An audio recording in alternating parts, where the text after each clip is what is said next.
Welcome to Kishore academy. இன்றைக்கி நம்ம என்ன பார்க்க போகிறோம் அப்படின்னா 9th ஸ்டாண்டர்ட் சோசியல் சயின்ஸில் உள்ள எந்த ஒரு நாட்டினுடைய முதன்மை வளமாக மனித வளம் கருதப்படுவது ஏன்?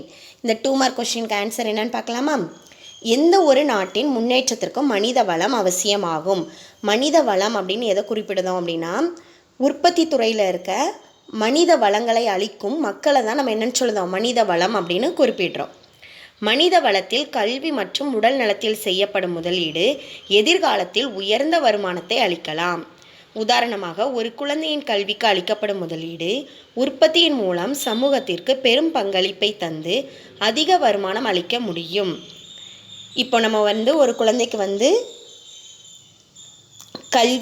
கல்வி அளிக்கப்படும் போது நல்ல கல்வி கொடுக்குறோம், நல்ல ஆரோக்கியத்துக்கு தேவையான எல்லா விஷயங்களையும் நம்ம கொடுக்கும்போது ஃப்யூச்சரில் எதிர்காலத்தில் என்ன செய்யும், அந்த குழந்தைய நல்லா படித்து நல்ல ஆரோக்கியத்துடன் என்ன செய்யும், தன்னுடைய உழைப்பின் மூலமாக அதிக வருமானத்தை என்ன செய்யும், இந்த சமூகத்திற்கு கொடுக்கும். இது மூலமாக அந்த நாடும் என்ன செய்யும், முன்னேற்றம் அடையும். இதனால தான் மனித வளம் முதன்மை வளமாக கருதப்படுகிறது. Why human resources is considered as the foremost resource of any country. Human resource is necessary for the progress of any country.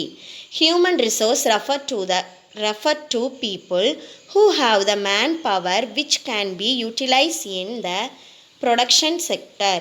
Therefore, investment in human resource, education and health can give a high rate of return in the future. Now the economists have realized that investment in human capital is as important as investment in physical capital. Thank you.